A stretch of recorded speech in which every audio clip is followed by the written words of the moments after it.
C'était mercredi, je me suis réveillé, j'avais l'impression d'avoir dormi pendant une semaine, tellement j'étais brisé. Je suis sorti du lit pour aller prendre le petit déjeuner, mais la bouilloire ne s'allumait pas. Quoi? On m'a coupé l'électricité? Bizarre. Je suis parti me laver le visage, mais il n'y avait pas d'eau non plus. C'est quoi ce bordel? J'ai regardé par la fenêtre, il n'y avait personne. J'ai regardé l'heure, ensuite les minutes, 13h40. Et les rues sont vides à cette heure-ci? Il s'est peut-être passé quelque chose. En plus, je n'avais pas de réseau sur mon téléphone. Qu'est-ce qui se passe? Puis j'ai remarqué une sorte d'enveloppe sur la table. C'était écrit Romain.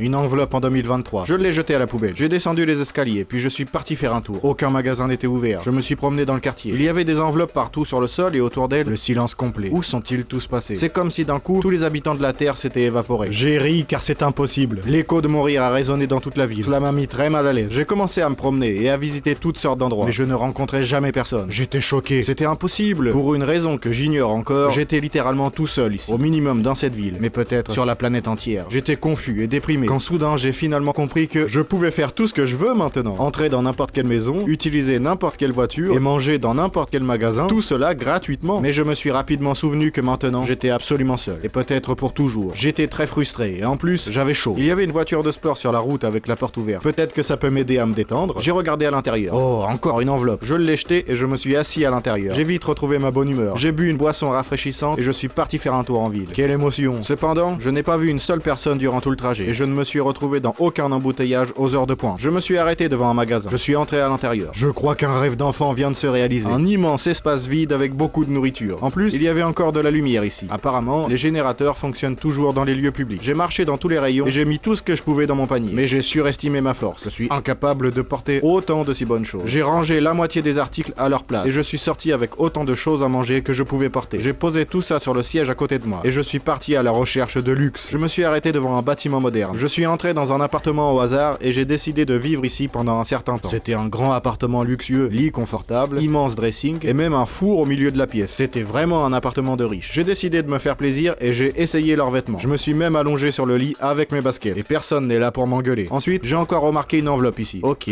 très bien, je pense qu'il est temps de lire. Nous sommes des extraterrestres et nous avons enlevé tous les terriens sauf vous. Nous souhaitons une rançon pour les libérer, à savoir 10 nuggets, un caillou en forme de galet et un lot éponge vaisselle double face. Tu as jusqu'à la fin de journée. J'étais choqué. Je n'arrivais même plus à réfléchir. Je n'arrivais pas à comprendre ce que ça voulait dire. Où vais-je trouver ces objets si rares? Et que signifie tu as jusqu'à la fin de la journée? C'est jusqu'à minuit ou jusqu'à la tombée de la nuit? Il y avait une autre enveloppe. Il était écrit jusqu'à la fin de la journée, c'est-à-dire jusqu'à minuit. Idiot. J'ai regardé l'heure. Il ne me restait que 9 heures. Oh, ça va. J'ai encore beaucoup de temps. Je suis sorti. Je vais d'abord trouver les éponges à vaisselle. Je suis monté dans la voiture. Il fallait faire preuve de logique. L'éponge, c'est quoi? L'éponge, c'est Bob. Le Bob Ricard, ça fait penser au soleil. Donc je dois prendre l'avion pour le Havre et acheter des éponges là-bas. C'est tellement évident. Direction l'aérodrome. Je suis entré dans un hangar à avion. J'en ai choisi un. Je l'ai tiré dehors. Je suis entré. Puis j'ai activé le mode avion sur mon téléphone. C'est alors qu'une question m'est venue à l'esprit. Bon, comment on fait pour conduire cet appareil volant? Il y a juste un tas de boutons et des leviers ici. J'ai essayé d'appeler mon oncle pilote pour lui demander comment faire. Mais je me suis souvenu que de toute façon, il ne pouvait pas me répondre. Il habite à Los Angeles et il est 2h du matin là-bas. J'ai donc procédé logiquement. Ce bouton ressemble à un cercle. Le cercle est la forme de la Terre. Si j'appuie sur ce bouton, je ferai le tour de la Terre. Dès que je survolerai le Havre, j'appuierai à nouveau sur ce bouton et j'atterrirai. Allons-y. J'ai appuyé sur le bouton et l'avion a avancé. J'ai tiré le volant vers moi. 15 minutes plus tard, j'étais dans les airs et je volais à la bonne altitude. D'ici, j'étais à 20 minutes à vol d'oiseau du Havre. Cela m'a donné envie de piailler, car j'allais bientôt survoler la ville. J'ai atterri. J'ai pris un lot d'éponges dans le magasin le plus proche et je suis rentré en avion. Je suis vite rentré à l'aérodrome. Alors, les éponges, c'est bon. Il me faut réfléchir à l'endroit où je pourrais me procurer des cailloux en forme de galets et des nuggets. Procédons logiquement. Où il y a beaucoup de cailloux? Dans les reins. Le mot rein ressemble au mot sapin. Les sapins sont des arbres. Je suis allé dans les bois. Il y avait vraiment des arbres ici. C'est incroyable. Je l'ai chatouillé un peu et j'ai cherché des cailloux. Mais tout ce que j'ai trouvé, c'est une pierre philosophale. Pas ça. Je suis parti chez Pierre pour prendre son détecteur de cailloux. Je suis revenu avec un détecteur de cailloux. J'ai commencé à chercher un caillou en forme de galet. Et oh miracle, j'ai trouvé. Il ne restait plus que les nuggets. Et il me restait encore 8h45 minutes. Il m'a fallu beaucoup de temps pour tout trouver. Les nuggets ne sont pas difficiles à trouver. Après tout, ils se trouvent dans le congélateur de n'importe quel magasin. Je me suis mis à éclater de rire en comprenant ce que je venais de dire. Comment mon cerveau peut-il être aussi illogique parfois? J'ai donc refait appel à ma logique. Les nuggets, on les mange. On les mange avec la bouche. La bouche, on peut l'ouvrir. Qui regarde à l'intérieur de votre bouche? Bien sûr, le dentiste. J'ai trouvé l'appartement d'un dentiste au hasard. Comment je savais que c'était un dentiste? Il y avait de l'argent éparpillé partout. J'ai recherché des nuggets. Ils ne peuvent être qu'ici. J'ai regardé sur les étagères, près de la télé. Au cas où, j'ai procédé de manière illogique. Dans le congélateur, il y avait un paquet de 10 nuggets pas encore ouverts, tout ce qu'il me fallait. Mais ils étaient congelés. Je devais donc les faire cuire. Mais où trouver une poêle anti-adhésive? Visiblement pas dans cet appartement. Il restait deux options. Je pouvais en emprunter une au voisin ou me rendre dans une fabrique de casseroles pour en fabriquer une moi-même. Le choix était évident. Je suis parti dans la fabrique de poêles la plus proche. D'abord, j'ai besoin d'électricité. J'ai démarré le générateur diesel. Mais sa puissance puissance faisait cruellement défaut. J'ai sorti mon powerbank, je l'ai connecté aux machines. L'usine tournait à plein régime. J'ai ensuite allumé le four et fait fondre le métal. J'ai lancé le processus dans le respect des exigences réglementaires. Il faisait très chaud ici, alors j'ai bu une canette et je me suis mis au travail. J'ai mis le métal dans une machine et j'ai lancé la production de 14 000 casseroles. Pourquoi autant? 13 000 c'était largement suffisant. Quand soudain, j'ai réalisé que mes poêles n'avaient pas de manche. J'ai tout refondu et j'ai forgé une poêle avec un manche, faisant nuire les couguettes. Je suis retourné dans l'appartement du dentiste. J'ai ouvert le frigo et j'ai sorti le beurre. Impossible d'allumer le four sans électricité. J'ai donc utilisé mon powerbank et commencé à préparer ces trucs savoureux. Mais l'huile n'arrêtait pas de gicler dans tous les sens. Je n'y arriverai pas. J'ai tout éteint pour le moment et je suis parti dans le magasin de vêtements le plus proche. J'ai trouvé un tablier et je suis retourné chez le dentiste. Quand soudain, j'ai pensé, je ne peux pas accueillir les extraterrestres habillés comme ça. Je devais trouver une tenue adéquate. J'ai commencé à essayer différents vêtements. C'est trop provocateur. Le bob, ça fait trop touriste. Et ça, c'est la collection de l'année dernière. Ils vont se moquer de moi, c'est sûr. Alors ça, mine de rien de tout cela ne convient. Ce n'est pas grave. Je vais les accueillir habillés comme ça. Je ne vais pas leur rendre honneur. Ils ont kidnappé l'humanité, je vous rappelle. J'ai terminé les nuggets. Maintenant, tout était prêt. Il ne restait plus qu'à attendre l'arrivée des visiteurs extraterrestres. D'ailleurs, je ne sais même pas où je dois les attendre. Il y avait une enveloppe sur le bureau. Rendez-vous chez toi. J'ai vraiment beaucoup de chance. À chaque fois que je pense à quelque chose, je trouve une enveloppe qui contient la réponse à ma question. Quelle est la durée de vie des requins du Groenland? J'ai ouvert une autre enveloppe. Comment on pourrait le savoir, idiot? On n'habite même pas sur ta planète. J'ai compris. Je suis retourné dans mon appartement. Il ne restait plus que quelques minutes avant l'arrivée des extraterrestres. J'ai écrit sur un papier extraterrestre pour qu'ils me repèrent tout de suite. Mais bon, si je suis tout seul sur cette planète, ils peuvent me confondre avec qui? Puis j'ai remarqué une sorte de lueur verte sur le balcon. C'était super excitant, incroyable. Il y avait une civilisation extraterrestre sur mon balcon. J'ai retenu mon souffle et un extraterrestre est sorti des toilettes. Il a tapé dans ses mains et la lumière de l'appartement s'est immédiatement allumée. Quel pouvoir utile. Il a essayé de me dire quelque chose, mais je ne comprenais absolument rien. Il a de nouveau frappé dans ses mains et j'ai commencé à comprendre son langage. L'extraterrestre s'est présenté sous le nom de Norbert. Moi, c'est Romain. L'extraterrestre a dit qu'il savait, c'est vrai. J'ai étalé devant lui tout ce qu'il m'avait demandé. Puis j'ai ajouté que malheureusement, les nuggets étaient déjà froids. Norbert a tapé des mains et les nuggets étaient chauds. Ça, c'est un pouvoir très pratique. Je demandais quand ils allaient libérer tout le monde. Il m'a dit que quand je me réveillerai demain matin, tout sera comme avant. Il a toutefois ajouté que j'allais oublier cette journée et ensuite il a tapé dans ses mains.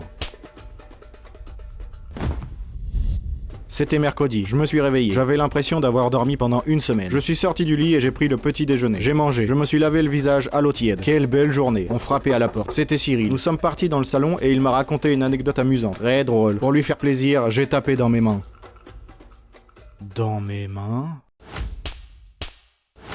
Cyril, tu ne croiras jamais ce qui m'est arrivé hier. Tu as sauvé l'humanité des extraterrestres hier. Comment tu le sais? Ils t'ont dit que tu ne te souviendrais de rien, mais nous, on se souvient de tout. Alors je suis comme un héros sur Terre maintenant. Tu es entré dans je sais pas combien d'appartements et tu as conduit la voiture des autres. C'est quel genre de héros, ça? Génial.